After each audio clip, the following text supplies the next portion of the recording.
কারো উদর পূরণ বলে পর নবনীত দেয় গোপী আইলে পলায়ে যায় হরি এরূপে মাধব কৃষ্ণ আয় চরি হরি খাইবারে নবনীত যায় বার যায় বারে ঘরে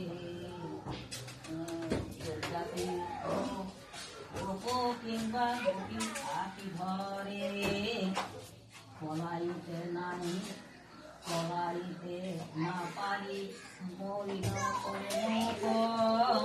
দেখিয়া গোপিকা তবে ভাবে মহা দুঃখ যখনই ধরতে গিয়েছে তখনই পালাইয়ে দেখে লেগে পালাতে পারেনি কাঁদা কাঁদা হয়ে বসে আছে কৃষ্ণের চাইয়া তবে বলে সে গোপিনী কেন মুখ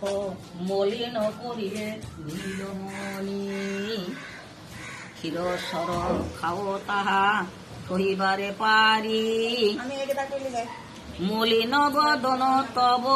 সহিবারে নারী তুমি হাস্য মুখে থাকো তুমি কাঁদো কেন বদন মলিন করো না নবনীত খাওয়াইতে না হয় যত দুঃখ তত দেখবারে দুঃখ দেখিলে মুখ তোমার কান্দা মুখ দেখতে পারি না রে ঠাকুর এই কথা বলে যত ব্রজের গোপিনী